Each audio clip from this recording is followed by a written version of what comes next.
오늘은 반드시 누려야 할 복음이란 주제로 말씀을 나누겠습니다. 오늘 오전에는 수요 전도 모임에 방학이 있었습니다. 그 방학식을 하는데 참 이렇게 혼자서 영상을 찍으면서 보내드리니까 참 민망하기도 했습니다. 아쉽게도 이 상반기 동안에 코로나 관계로 한 번도 현장 모임을 갖지를 못했습니다. 그리고 전도 모임이 끝나고 하반기를 기약하게 되었습니다.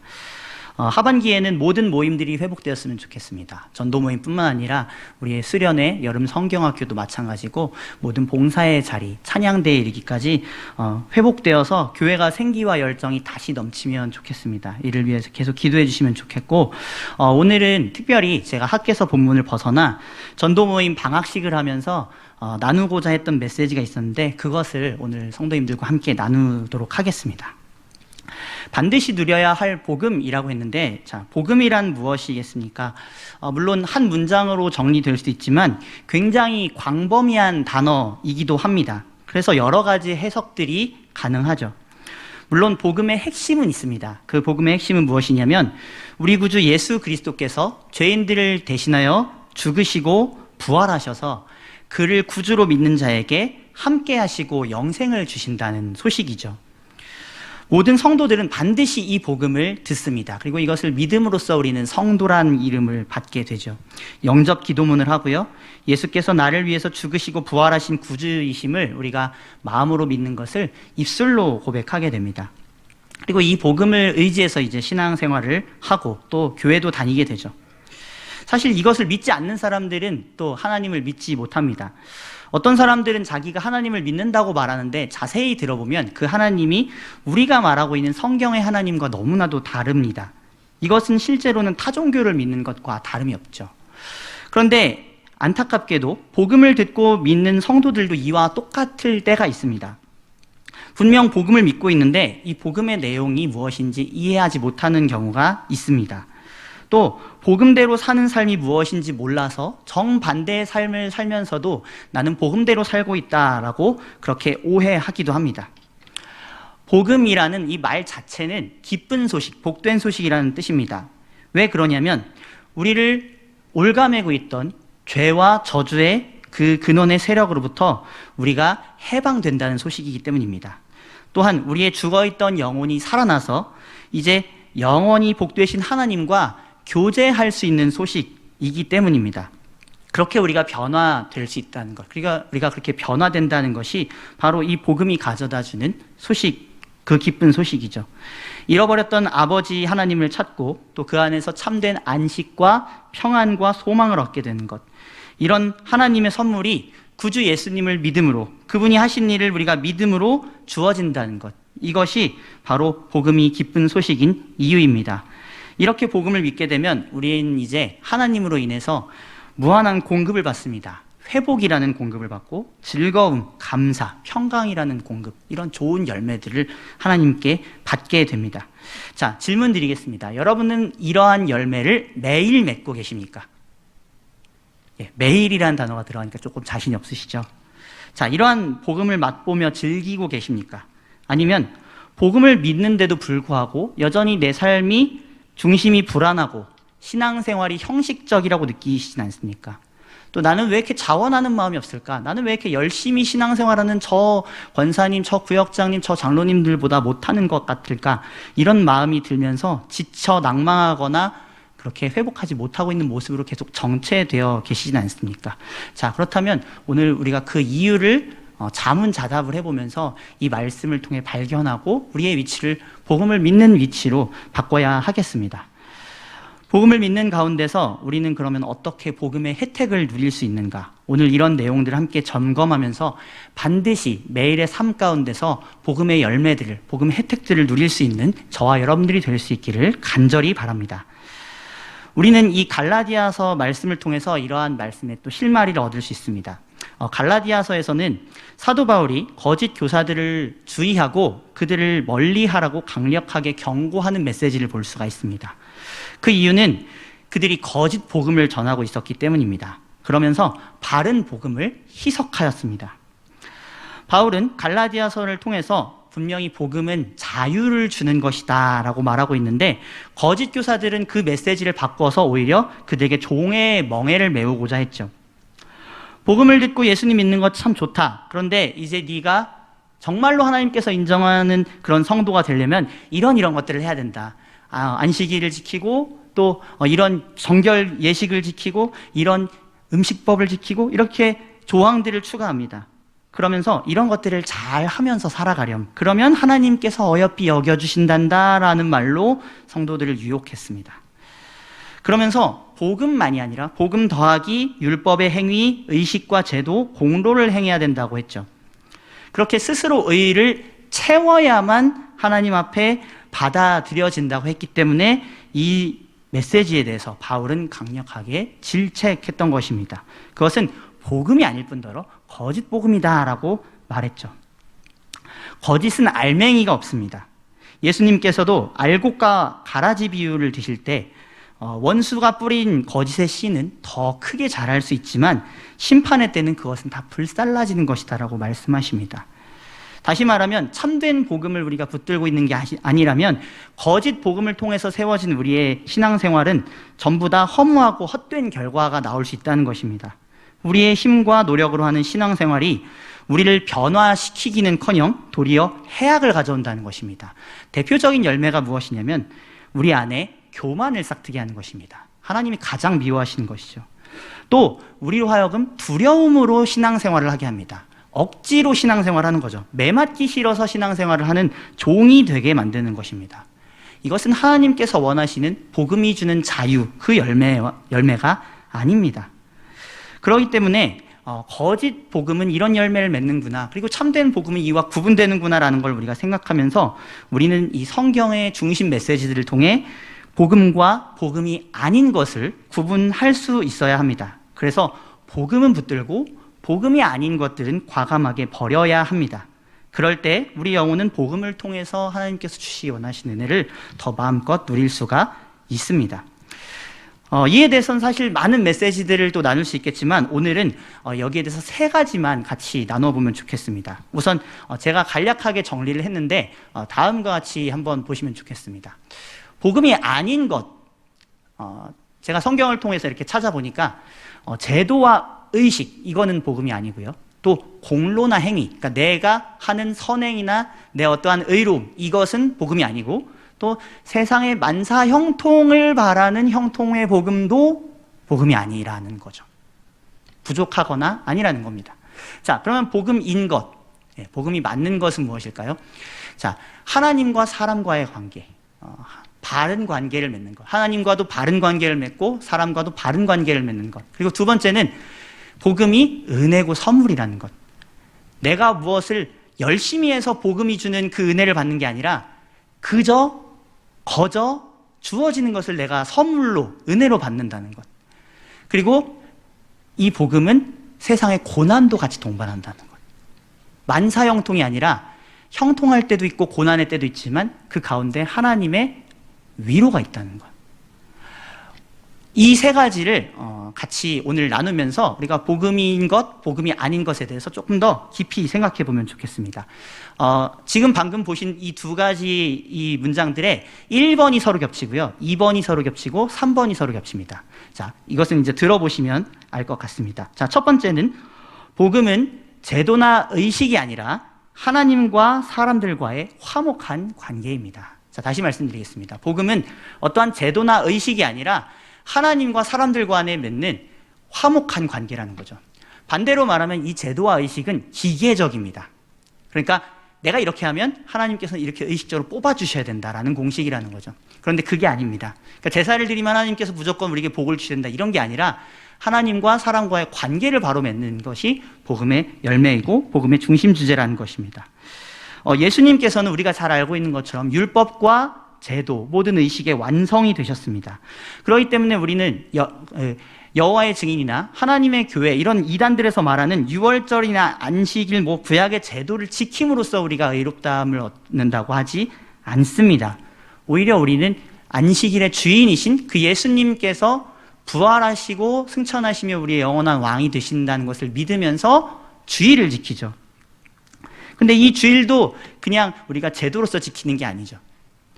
복음은 우리가 어떤 제도나 의식의 종이 되게 만들지 않습니다. 오히려 그것을 넘어서서 그 제도와 율법의 완성이 되시고 마침이 되신 그 안에서 정말 완성의 그 안식을 주시는 우리 주 예수님을 보게 합니다.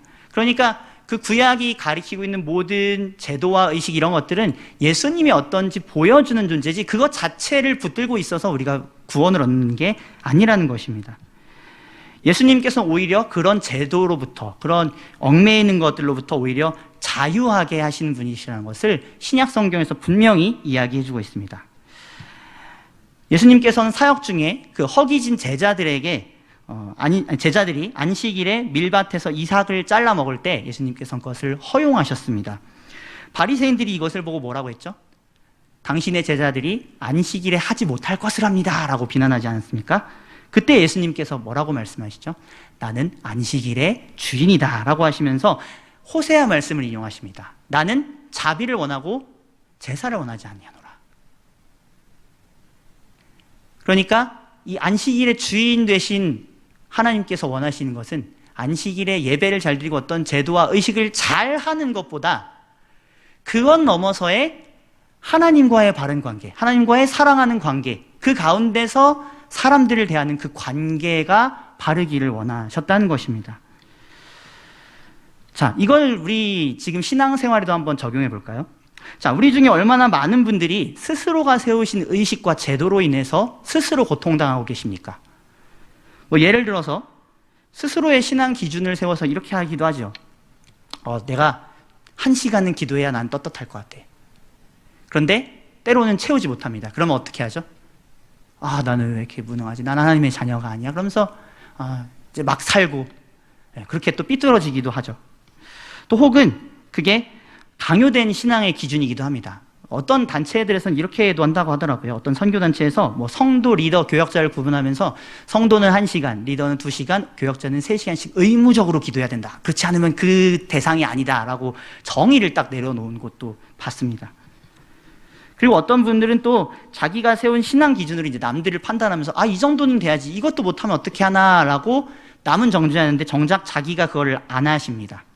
그렇게 하면서 결국은 우리가 스스로를 그렇게 율법과 제도와 의식 가운데 묻게끔 만드는 것을 자연스럽게 한다는 것입니다. 이 바리새인들처럼 말입니다. 그리고 그것이 복음을 믿고 사는 그리스도인들의 의무인 양 생각하면서 강조하시는 분들도 있다라는 거죠. 그런데 결과적으로 이것이 복음이 아니라는 것입니다. 제사는 잘 드릴지 모르지만 그것이 자비의 정신을 잃었기 때문입니다. 즉 다시 말하면 예수님께서는 그런 기준으로 좋은 신자, 나쁜 신자 구별하지 말라 말씀하시는 것입니다. 오히려 하나님께 대해서 끊임없이 겸손하고 바르게 예배하는 너희가 되어야 된다. 그리고 다른 이들에 대해서는 자비할 수 있어야 된다라고 말씀하십니다. 예수님께서는 그렇게 하나님을 사랑하고 이웃들을 사랑하라고 하시죠. 자신에 대해서는 늘 은혜의 하나님 앞에 겸손한 마음, 죄송한 마음, 그리고 남에 대해서는 그 마음을 가지고 저 사람도 하나님 앞에서 늘 죄송한 사람인데 내가 내 기준에 맞지 않는다고 저 사람을 정죄할 필요가 없겠구나.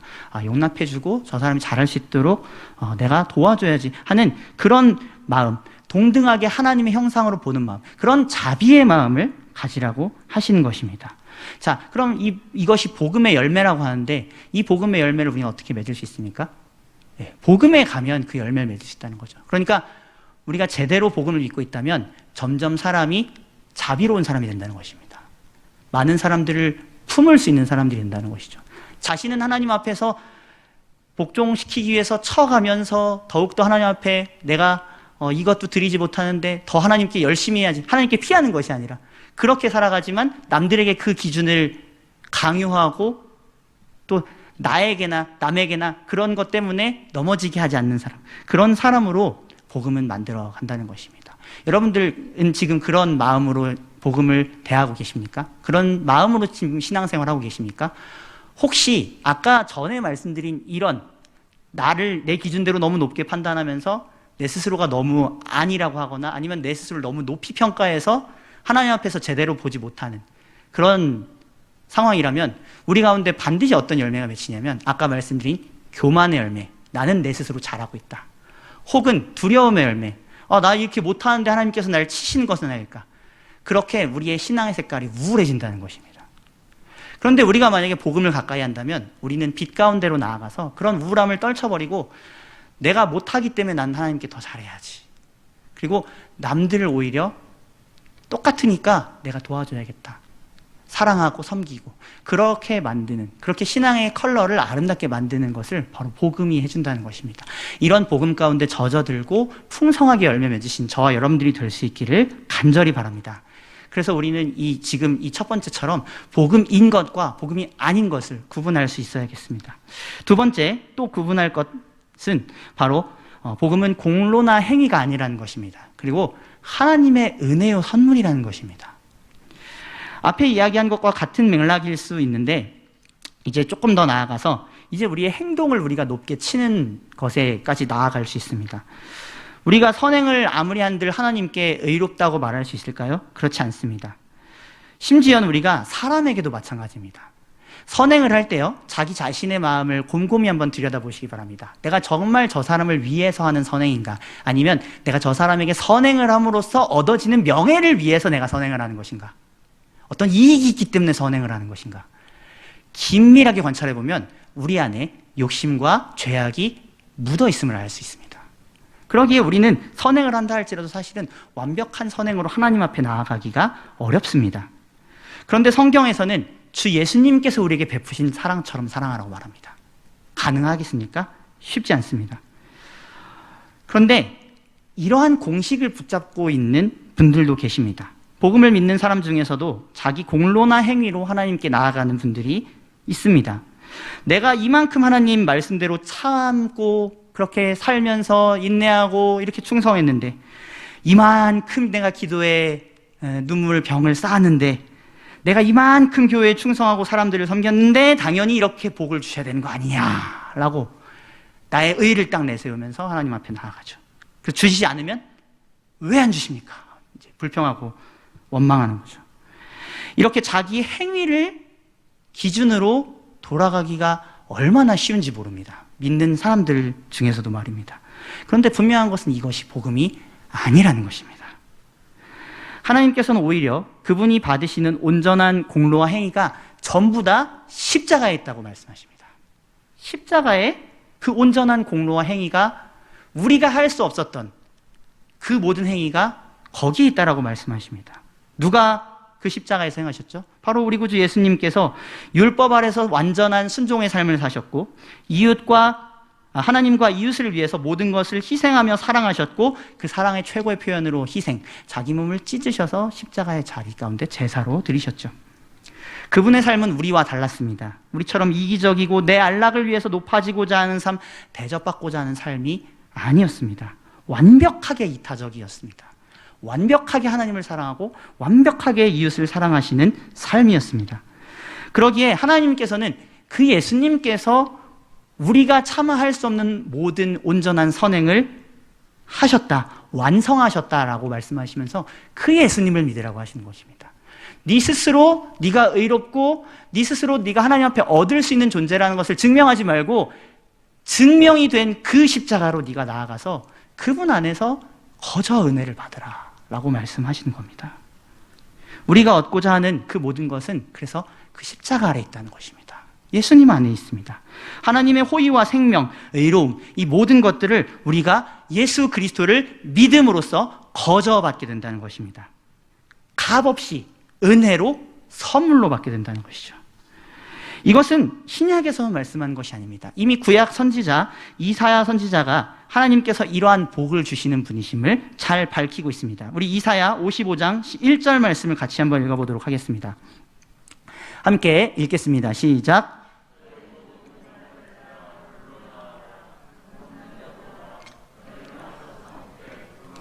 값없이 와서 젖을 사라. 아멘. 구약의 복음입니다. 구약에서의 복음, 복음의 초청입니다. 아무런 공로 없어도 값없이 나아오라, 하나님께로 나아오라, 이렇게 지금 말하고 있는데 그 하나님의 아들 예수께로 나아오라, 이것이 신약의 메시지 아닙니까? 그러니까 복음 안에 이미 모든 복이 다 내장되어 있고 그 안에 있다는 것을 우리가 믿으라는 것입니다. 믿으면서 그 발 앞에 나아가서 선물을 받으라는 겁니다. 네가 이래서 얻어내려고 하는 게 아니라 이미 선물 주시려고 하는 분이 계시니까 거기 앞에서 손만 벌리고 있어라. 그러면 너는 그 선물을 받을 수 있다라고 지금 말씀하시는 것입니다.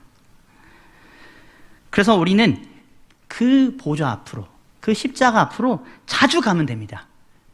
히브리서에서 말씀한 것이 그것 아닙니까? 담대하게 하나님의 보좌 앞으로 나아가라고. 매일 담대하게. 왜요? 예수님께서 우리의 진노와 저주는 가려주시고 우리에게 오히려 따뜻한 하나님의 햇살을 주시기 때문 아니겠습니까? 굳이 나 스스로를 증명하려고 하는 애꿎고 험한 길 택할 이유가 없습니다. 우리는 그 결정을 하려고 할 때마다 예수님을 붙잡을 그런 생각으로 나아가야 될 줄로 믿습니다. 그 복음의 길로 가면 이미 예수님께서 완성하셔서 하나님 아버지께로부터 얻으신 무한한 복이 있습니다. 부활하신 예수님께서는 하늘의 신령한 복과 땅의 기름진 복을 모두 소유하십니다.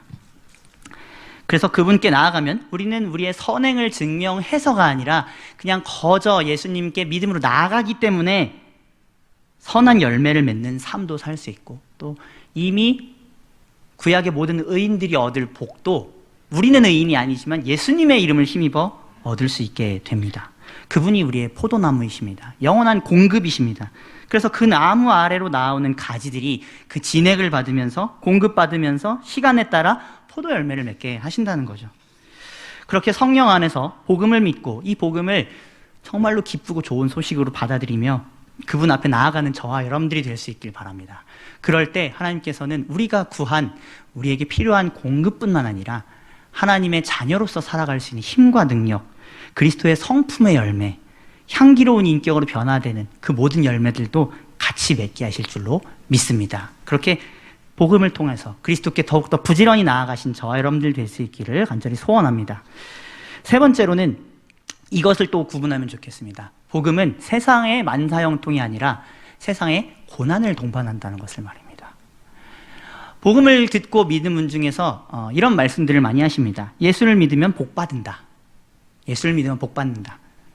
맞는 말이죠. 그렇죠? 예수님 믿으면 복 받는 것이 맞습니다. 그런데 우리가 이것을 세상의 가치관대로만 생각하여 복을 이 땅의 것으로 생각하는 경향이 많이 있습니다. 세상에서는 어떤 것을 복이라고 하죠? 계획한 일이 성공하는 것, 그리고 건강하고 무탈한 것, 소유를 많이 모으고 안정된 삶을 사는 것, 이런 것을 복이 있고 형통하다라고 말하죠. 그래서 만사형통하고 승승장구하라고 세상 사람들도 새해마다 그리고 시시각각 그런 말들을 하지 않습니까? 그런데 중요한 것은 인생이 처하고 있는 현실은 그렇지 않다는 것입니다. 만사형통 할 수가 없습니다. 왜냐면요, 만사형통의 근원 되신 하나님을 떠나 있기 때문입니다. 궁극적으로는 하나님을 떠나 있기 때문에 죄악된 이 세상을 살아가는 가운데 그런 복은 완벽하게 존재할 수가 없습니다. 오히려 우리는 이런 것들을 경험합니다. 잠시 쾌락을 누리지만 그 이후엔 늙고 병들고요, 고난과 사고도 겪고요, 또 남의 죄 때문에, 내 죄 때문에가 아니라 남의 죄 때문에 피해도 보게 되는 그런 삶을 우리가 인생 가운데 살아갑니다. 성경 또 그리고 세상의 역사를 보면 세상에서의 사람들은 언제나 스스로 행복하기를 추구했습니다. 그리고 그 삶을 얻기 위해서 때로는 남을 짓밟으면서까지 위에 올라가서 그렇게 행복을 추구하고자 했죠. 그런데 그렇게 짓밟으면서까지 얻어낸 행복도 영원하지 않다는 것을 그들 스스로가 증명하였습니다. 결국 하나님 없는 세상은 야죽강식의 동물 세계와 다를 것이 없습니다. 아니, 오히려 더 비참할 수도 있습니다. 그러니 그 안에서 참된 형통, 평안, 만사형통을 찾는 것 불가능이라고 생각하는 것이 좋습니다. 오히려 성경은 이 땅의 고난에서 고난이 분명히 있음을 밝히고 있습니다. 신자는 고난을 겪는 존재라고 말입니다. 아담으로부터 인간의 타락이 시작되었고 그 결과 이 땅에는 저주와 고통과 눈물, 죽음이 가득하게 되었습니다. 성경은 이것을 받아들이고 인정하라고 합니다. 그래서 창세기에서부터 그 타락의 기록이 기록되어 있지 않습니까? 그리고 중요한 것은 그리스도께서 그 가운데서 저와 여러분들을 죄와 사망으로부터 구원하셨다는 것입니다. 그러면 이런 질문이 들 수 있습니다. 그럼 분명히 예수님께서 죄와 사망으로부터 건지셨다고 하지 않습니까? 그러면 우린 만사형통해야 되는 거 아닌가요? 이론적으로? 왜 우리가 형통하지 않고 불행과 고난을 같이 겪으면서 살아가죠? 그러면 내가 하나님의 자녀가 아닌 건가요? 그러나 그렇지 않습니다. 오히려 그리스도께서 아직 죄와 사탄과 또 죽음을 심판하지 않으셔서 그런 것이다 라는 것을 우리는 기억해야 합니다. 다시 말씀드리면 아직까지 예수님께서 재림하지 않으셨기 때문에 그렇다는 것입니다. 중요한 것은 죄와 사탄, 죽음, 이 모든 것들은 요한계시록을 통해서 보면 이미 불못으로 영원히 떨어지도록 예정을 받았습니다. 그러니까 분명히 예수님께서 우리를 완벽하게 구원하시겠죠. 그런데 아직까지 그 부활하신 예수님께서 이 땅에 오시지 않았기 때문에 이 땅은 여전히 구원을 받는 중입니다. 구원 가운데 있습니다. 물에 빠졌다가 사람들이 구조되고 있습니다. 어떤 사람은 구조되어서 이제 조금 여유도 누리고 할 수 있는데 아직까지 빠져있는 사람의 입장에서는 어떻죠? 구원을 아직 안 받은 것 아닙니까? 진행 중이잖아요. 계속해서 건져 올리고 있는 중이니까. 그런 상태처럼 아직은 죄와 세상과 사탄이 심판을 받지 않았기 때문에 그래서 이 물속에 빠져있는 사람은 허우적거리면서 힘들고 고난과 저주 이런 것들을 경험하게 되지 않습니까? 자, 그렇기 때문에 우리는 이 죄인과 의인이 섞여 사는 이 세상 가운데서는 어쩔 수 없이 신자들도 고난을 받는다는 것입니다. 그래서 우리는 간구해야겠죠. 하나님, 이 죄인들의 죄를 모조리 없애주셔서 우리가 천국에서 모두 행복하게 살 수 있게 해주십시오. 그것을 우리가 기도해야 되지 않겠습니까? 그때까지는 피조물이 함께 다 같이 고통한다는 것입니다. 그래서 우리는 이 성경대로의 하나님의 말씀을 인정해야 됩니다. 그리고 복음을 더욱더 머리와 마음 가운데 심고 우리는 형통을 구하는 것보다 위로를 구해야 됩니다.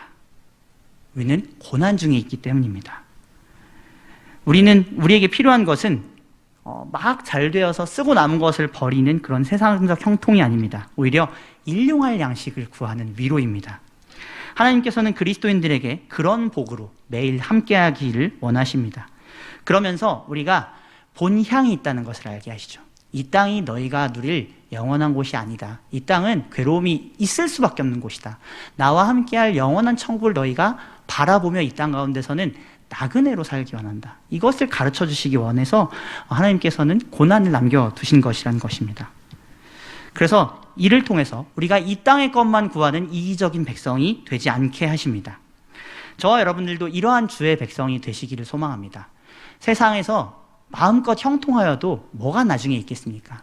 결국 그거 다 다른 사람들에게 주고 가지 않겠습니까? 그보다도 더 값진 열매를 우리가 맺어야 될 텐데 그것은 우리가 고난 가운데 하나님과 동행하는 데 있습니다. 그래서 이 열매를 구하면서 오히려 천국 소망을 가지고 다른 이들에게 희생하고 섬겨도 남음이 있는 그런 그리스도의 위로 가운데 충만하신 저와 여러분들이 될 수 있길 소망합니다. 복음은 이러한 삶을 살 수 있도록 우리를 주장한다는 것입니다. 자, 이렇게 복음의 특성을 세 가지로 비교하면서 알곡과 갈라지를 조금이나마 걸러보았습니다. 이러한 복음의 알곡과 혜택을 반드시 누리는 저와 여러분들이 될 수 있기를 소망합니다. 이를 위해서 복음은 한결같이 요청한 것이 있습니다. 그것이 바로 무엇이냐면 그 복음의 주인이신 예수 그리스도께로 나아가라는 것입니다.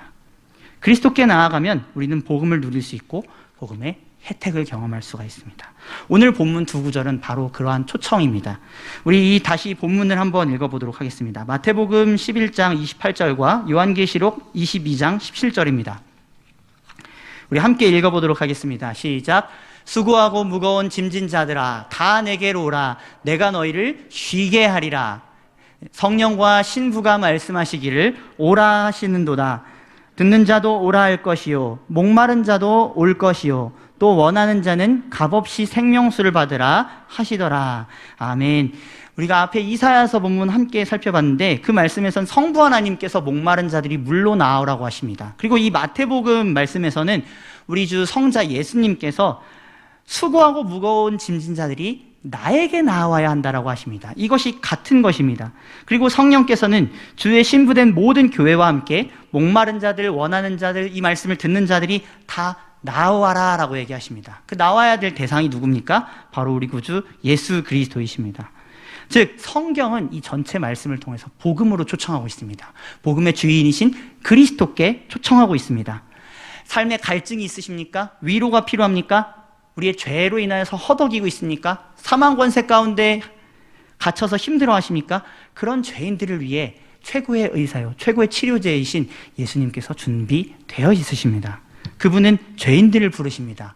부르셨고 지금도 부르시고 앞으로 교회를 통하여 이 복음 사역을 하게 하심으로써 계속하여 예수 그리스도께로 나아오라고 하실 것입니다. 그분이 바로 생수의 근원이십니다. 그리고 그분 앞에 나아가면 참된 쉼을 얻게 됩니다. 어떠한 의와 공로가 있어서가 아니라 우리가 그분 앞에 거저 값없이 나아갈 때 값없는 그 은혜의 생명수를 부어주십니다. 인생의 목마름으로 가득했던 사마리아 여인이 예수님을 만나서 어떻게 됐습니까? 그리스도 안에서 마르지 않는 삶을 발견하고 기뻐하면서 삶이 통째로 변화되지 않았습니까? 저와 여러분들도 그렇게 그리스도께 갈증을 가지고 나아가면 됩니다. 나아가지 않는 것이 문제일 뿐이지 우리에게는 나아가서 생명수를 마음껏 받을 수 있는 그리스도께서 계십니다. 십자가 앞으로 나아가 나의 인생을, 나의 주권을 그리스도께로 드리면 됩니다. 내 삶의 방향, 습관, 행동 하나하나를 주님께 맡겨드리면 됩니다. 그러면 그분께서 우리의 길을 지도하시고 평안과 안식의 길로 인도하실 것입니다.